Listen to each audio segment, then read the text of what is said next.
A routine traffic stop quickly devolved into a ticking time bomb as the red and blue lights pulsed in the rearview mirror. When the two aggressive city cops approached the vehicle, they assumed they were dealing with a common criminal. They had no idea they were drawing their weapons on a federal agent. The dashboard clock glowed a faint, luminescent green, 11:43 p.m. The air conditioning in the unmarked 2021 Dodge Charger was fighting a losing battle against the oppressive, humid July heat rolling off the asphalt of Interstate 95. Deputy U.S. Marshal David Corbin rubbed his thumb across the bridge of his nose, feeling the deep grit of exhaustion. He had been awake for 19 hours, the last 7 of which were spent baking in a strip mall parking lot in the grittier outskirts of Baltimore. He was hunting a ghost. Richard Kellerman, a fugitive wanted for a string of violent armed robberies across 3 state lines, had been notoriously difficult to pin down. But Corbin's informant had sworn Kellerman was holed up in a motel off Exit 14. The intel was a bust. Now, Corbin was heading back to the federal building in downtown Baltimore to file his dead-end report and maybe, finally, get some sleep. Corbin wasn't in uniform. Marshals rarely were when doing plain-clothes fugitive recovery. He wore a faded grey Henley shirt, dark tactical cargo pants, and a black windbreaker.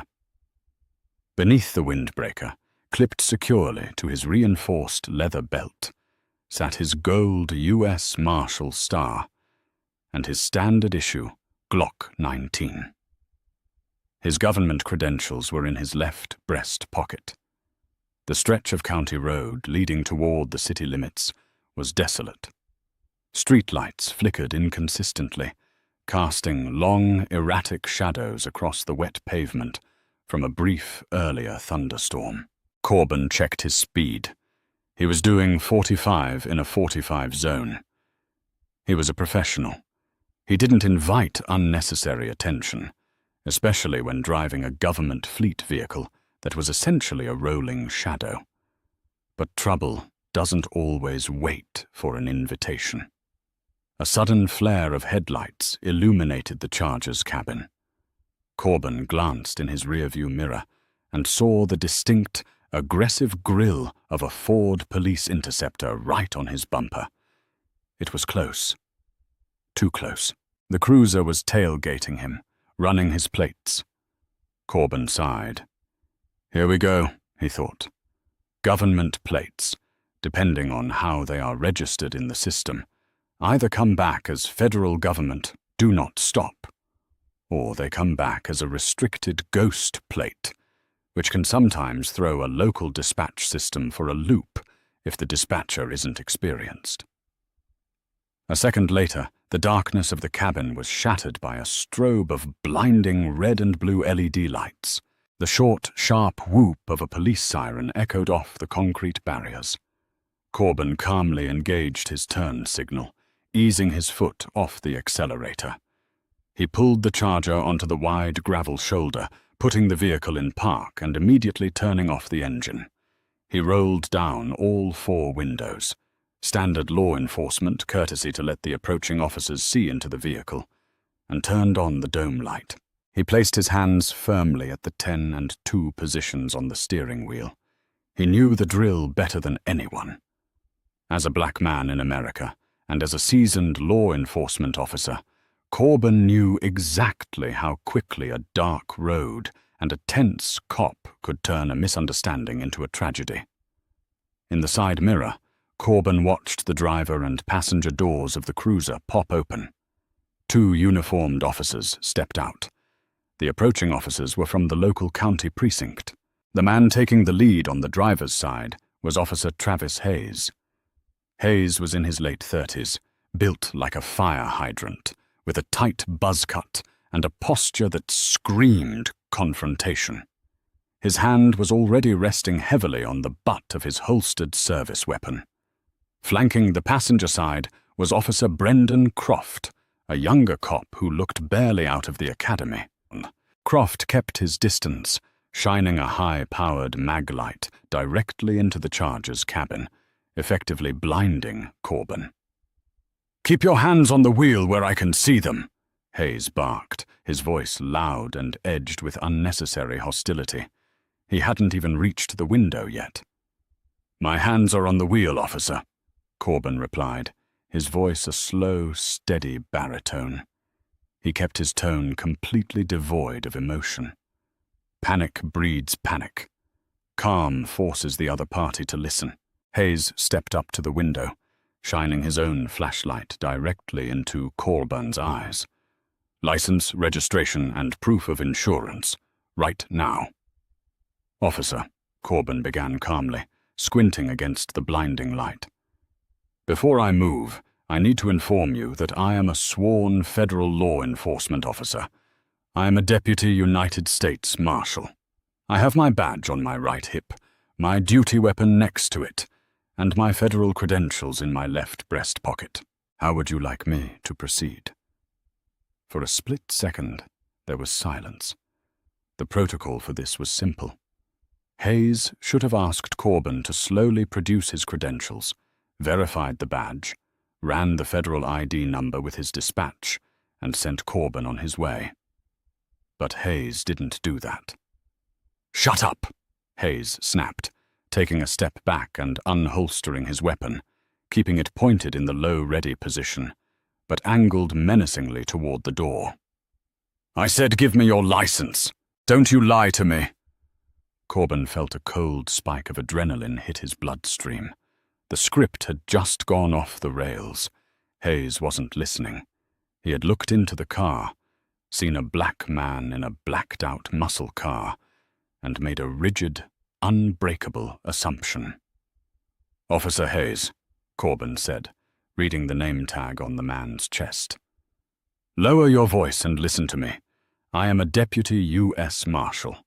I am working an active fugitive case. Call your supervisor. Call your dispatch. Tell them you have a federal agent pulled over." "I told you to shut your mouth," Hayes yelled, his voice cracking slightly with adrenaline. On the passenger side, Officer Croft drew his weapon as well, pointing it directly through the glass at Corbin's chest. "Hands out the window! Both of them, now!" Hayes screamed. Corbin knew that arguing with a terrified, aggressive cop holding a loaded gun was a losing battle. Slowly, deliberately, Corbin unclasped his hands from the steering wheel and pushed them out the window into the humid night air. "My hands are out," Corbin said, projecting his voice so the dash cam of the cruiser would pick it up perfectly. "I'm not resisting. I am a United States Marshal. You are making a massive mistake." "Open the door from the outside," Hayes commanded, his gun now leveled directly at Corbin's head. "Do it slow." With his left hand, Corbin reached down, grabbed the exterior handle, and popped the door open. "Step out. Face away from me." Corbin stepped out onto the gravel. The heat wrapped around him, but he felt ice cold. He turned his back to Hayes, keeping his hands raised high in the air. "Do not reach for your weapon," Corbin warned, his voice hardening into the authoritative tone he used when taking down cartel hitmen. "Do not try to disarm me. Call your supervisor right now." Instead of calling it in, Hayes lunged forward. Hayes slammed into Corbin's back, driving the federal agent forward. Corbin's chest hit the roof of the Dodge Charger with a heavy, metallic thud. The impact knocked the wind out of him, but his training kept his muscles relaxed. If he tensed up, if he pulled away even an inch, Hayes would claim he was resisting arrest. "Give me your hands," Hayes roared, grabbing Corbin's left wrist and wrenching it behind his back with enough force to strain the rotator cuff. "I am yielding," Corbin grunted against the metal of the car. "I am a federal agent. Check my left pocket." Officer Croft scrambled around the rear of the Charger, his gun still drawn, his eyes wide and panicked. "Travis, watch out! He said he's got a gun!" Croft yelled. "I got it," Hayes sneered. He patted down Corbin's right side and felt the hard polymer grip of the Glock 19. Hayes yanked the weapon from Corbin's holster, completely disregarding weapon safety protocols, and tossed it recklessly onto the gravel shoulder. Next, Hayes's hand brushed against the solid metal star clipped to Corbin's belt. Hayes ripped it off the leather belt loop and held it up to the cruiser's headlights. "U.S. Marshal?" Hayes laughed, a harsh, mocking sound. The sound of a man whose ego had completely overridden his logic. "You think you're smart, pal? You think a fake badge you bought off Amazon is going to save you? I'm locking you up for impersonating an officer, carrying a concealed weapon, and whatever else I find in this stolen car."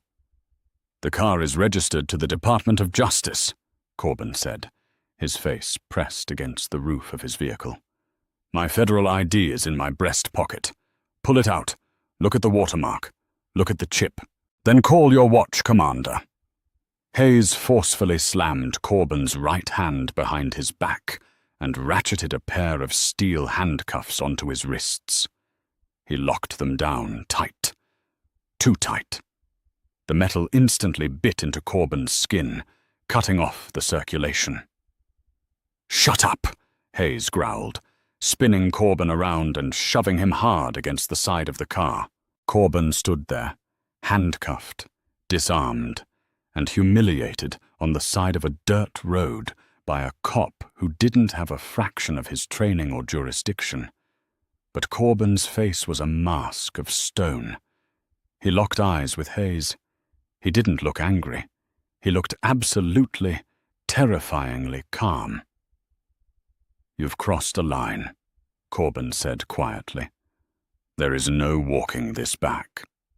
Hayes reached into Corbin's breast pocket and pulled out a sleek black leather wallet. He flipped it open. Inside was Corbin's Department of Justice identification card, complete with a holographic seal, a smart chip, and his photograph alongside the seal of the United States Marshal's Service. Hayes stared at it. The arrogant sneer on his face faltered for a fraction of a second, but his pride refused to let him back down. He turned to his younger partner. "Croft, run this guy's name," Hayes commanded, tossing the wallet to the rookie. "Run him through NCIC. I guarantee you he's got warrants. Probably stole the ID." Croft caught the wallet, fumbling it nervously. He looked at the ID, then looked at Corbin. For the first time, Croft seemed to realize the gravity of the situation. The man standing in front of them wasn't sweating. He wasn't shaking. He was standing with military posture, wearing the cuffs like they were a minor inconvenience rather than a restraint. "Travis," Croft muttered, his voice dropping an octave. "This ID, it looks real. The holo is moving." "Just run it in the computer, Croft," Hayes barked. Croft rushed back to the cruiser, climbing into the passenger seat to use the mobile data terminal, MDT. Hayes stood a few feet from Corbin, his hand resting on his own duty weapon, staring Corbin down as if trying to intimidate a mountain. "You're going away for a long time," Hayes spat. "You didn't ask for my assignment," Corbin said smoothly. "I don't care about your fake assignment." "You should," Corbin replied. "Because right now, I am the lead investigator on a federal task force tracking Richard Kellerman, a man who shot a state trooper in Ohio last week. You just pulled over the lead car on a federal dragnet. You've compromised a secure government vehicle, you've disarmed a federal agent, and you've committed felony assault under the color of law." Hayes's jaw tightened. "Keep talking. Add terroristic threats to your charges." Inside the cruiser, the blue light of the MDT illuminated Croft's pale face. He typed in Corbin's name, birth date, and the federal identification number printed on the card. He hit enter. The system took 2 seconds to process. When the screen flashed back, it didn't just show a standard driver's profile. The entire screen flashed a bright, unmistakable yellow banner. A restricted federal database notification. Warning. Credentials verified. United States Department of Justice. Deputy Marshal David Corbin. Clearance level TS/SCI. Do not detain. Beneath the warning was a direct phone number to the Regional Director of the U.S. Marshal Service in Washington, D.C., along with a localized dispatch number for the Baltimore field office. Croft felt the blood drain from his face. His stomach dropped into his boots. He looked up through the windshield at his partner, who was still aggressively posturing in front of the handcuffed federal agent. Croft grabbed the radio microphone, his hand trembling. "Dispatch, this is Unit 412. We need a supervisor at our location immediately. Code 3. Unit 412, copy. Supervisor is en route. What is the nature of the emergency?" The dispatcher crackled back. "Just get the sergeant here," Croft yelled into the mic. He threw the door open and sprinted back toward Hayes and Corbin. Travis, stop!" Croft yelled, waving his hands. He looked terrified. "Take the cuffs off him. Take them off right now." Hayes frowned, turning toward his partner. "What are you talking about? What did the computer say?" "It's real, Travis," Croft said, his voice cracking loudly in the quiet night air. "The badge is real. The ID is real. The system locked me out with a federal warning. He's a U.S. Marshal." Hayes froze. The aggressive, chest-puffed demeanor shattered, replaced instantly by the cold, creeping dread of a man who suddenly realizes he has stepped off a cliff. He looked from Croft to Corbin. Corbin stood exactly where they had left him, his hands cuffed tightly behind his back.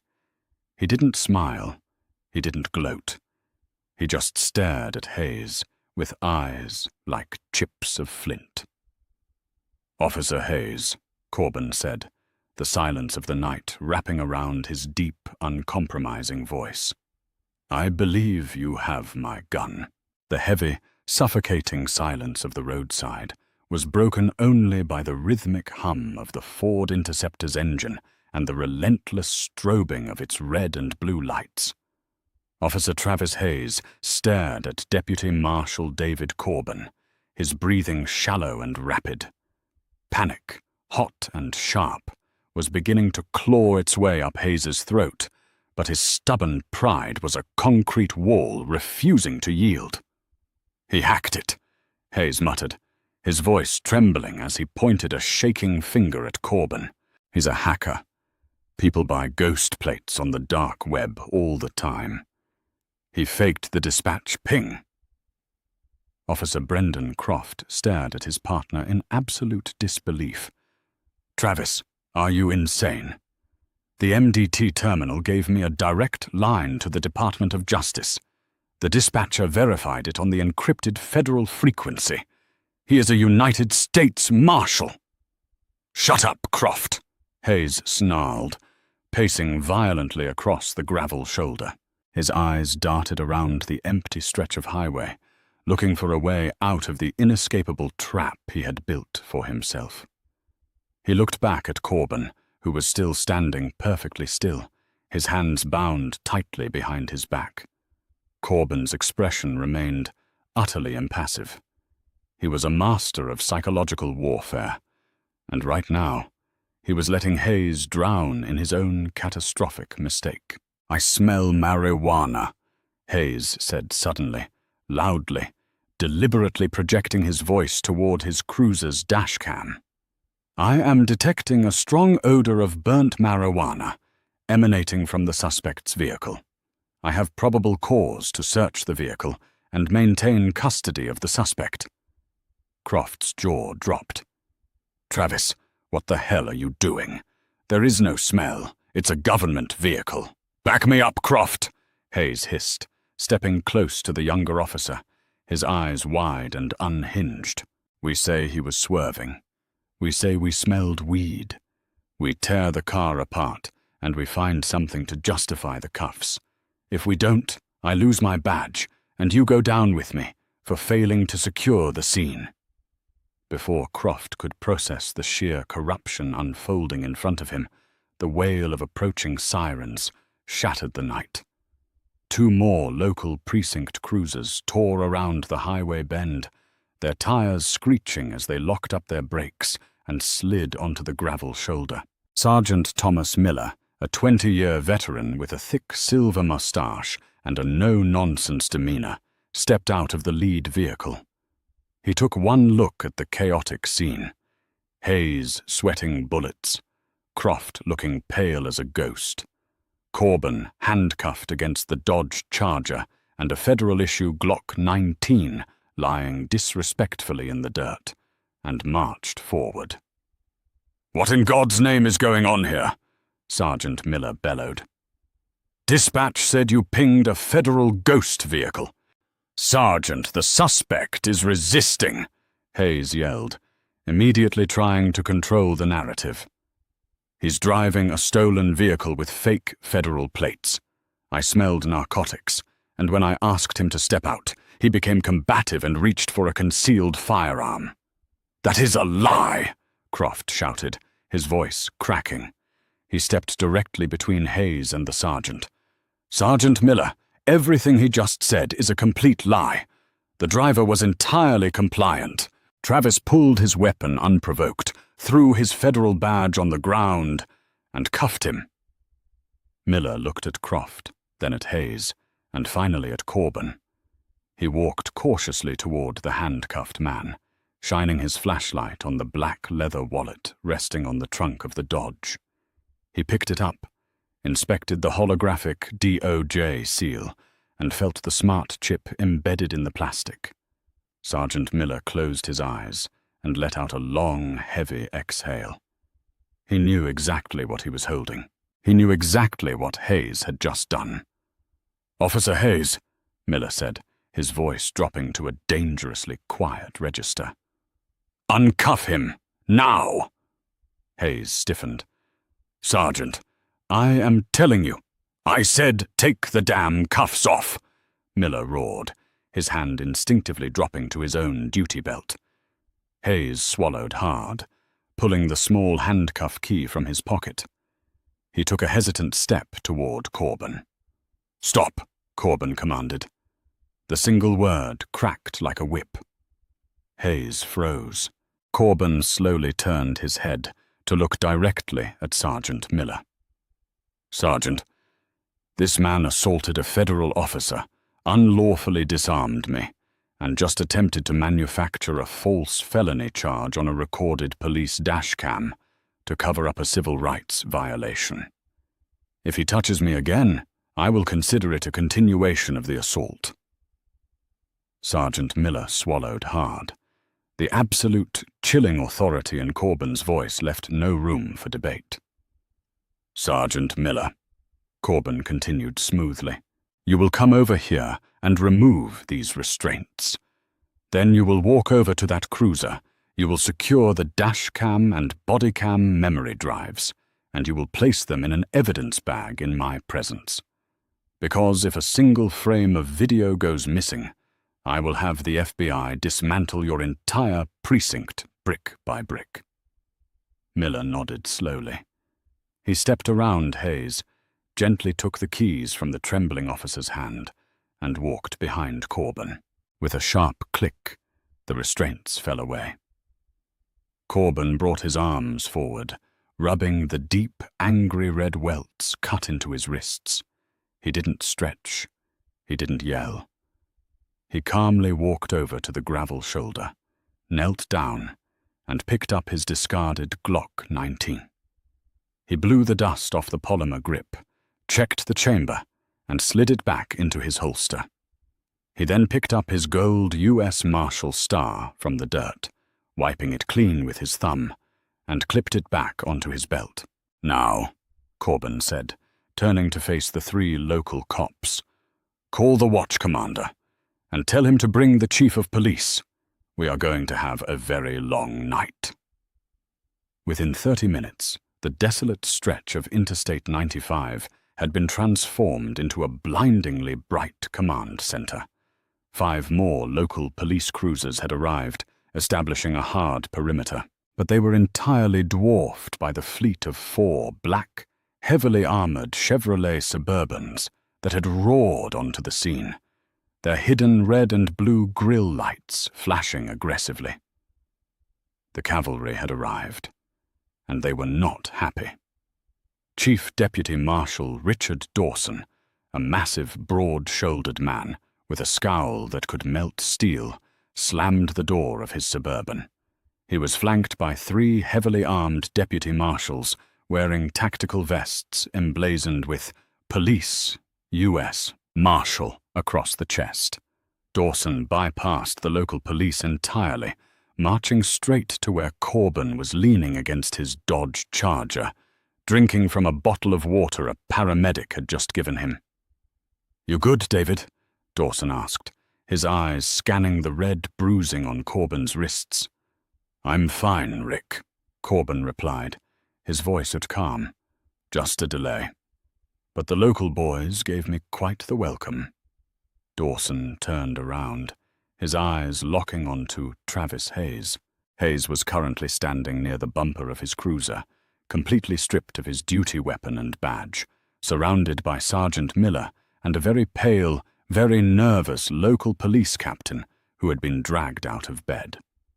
Dawson walked over to the local brass like a storm making landfall. "Captain!" Dawson barked, not bothering with pleasantries.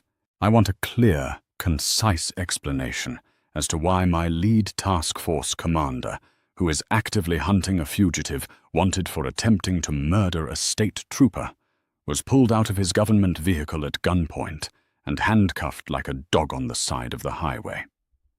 The local captain stammered, wiping sweat from his forehead. "Chief Deputy Dawson, I assure you, this was a massive breach of protocol. Officer Hayes acted entirely outside of departmental policy. He misidentified the vehicle, and, well, he made an unforgivable error in judgment." "An error in judgment?" Dawson repeated, his voice dangerously low. He pointed a thick, calloused finger directly at Hayes. "An error in judgment is writing a ticket for a broken taillight when it's just a loose bulb, pulling a gun on a sworn federal agent, disarming him, and attempting to fabricate a narcotics charge on camera. That's not an error. That is Title 18, United States Code, Section 242, Deprivation of Rights under Color of Law. That's a federal felony." Hayes couldn't look Dawson in the eye. He stared at his boots, his hands trembling violently. His career wasn't just over. His life as a free man was hanging by a thread. The arrogant, untouchable demeanor he had displayed just an hour ago was completely obliterated.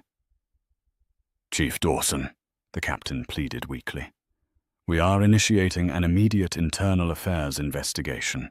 He will be suspended without pay pending termination. We will handle him." "No, you won't." Corbin's voice cut through the humid night air. Corbin walked over, joining his supervisor. He looked at Hayes, then at the captain.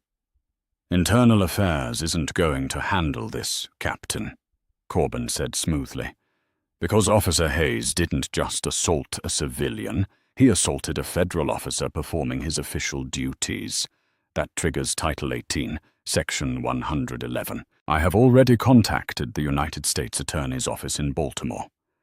They have approved an immediate warrant for his arrest." Hayes's head snapped up, his eyes wide with absolute terror. "What? No, you can't do this. I'm a cop. I made a mistake."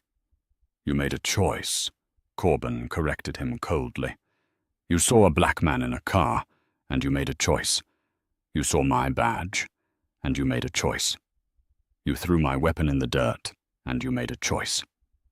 Now you get to experience the consequences." Dawson nodded, to two of the tactical deputy marshals standing nearby. "Secure him." The local cops stood in stunned, absolute silence as two federal agents stepped forward, grabbed Travis Hayes, and spun him around. The harsh, metallic ratcheting of federal steel handcuffs echoed loudly into the night. The exact same sound Hayes had subjected Corbin to just an hour earlier. "Travis Hayes, you are under arrest for the assault of a federal officer and deprivation of civil rights," one of the marshals recited clearly, patting him down with professional, rigid precision. "You have the right to remain silent." Officer Croft stood off to the side, watching his former partner being loaded into the back of a blacked-out federal SUV. Croft caught Corbin's eye. The rookie officer gave a small, respectful nod, fully understanding that he had narrowly avoided throwing his own life away. Corbin returned the nod, a silent acknowledgement that Croft's decision to tell the truth had saved him. As the local police began to awkwardly pack up their perimeter, heavily demoralized and humiliated, Chief Dawson turned back to Corbin. "You sure you don't want to go to the hospital to get those wrists checked out, David?" Dawson asked, tossing Corbin the keys to a fresh government vehicle. Corbin caught the keys with a faint, grim smile. The exhaustion had evaporated, replaced by the relentless drive of a man who still had a job to do. "I'm good, Rick," Corbin said, opening the door to the Suburban. "Kellerman is still out there, and I've got a ghost to catch." Corbin climbed into the driver's seat, started the engine, and pulled out onto the dark highway, leaving the flashing lights of the disgraced local cops far behind him in the rearview mirror.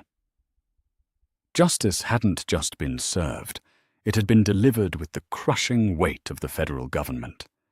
If you were on the edge of your seat, watching this arrogant cop get the ultimate reality check, hit that like button and share this video. The truth always comes out, and justice was served cold today.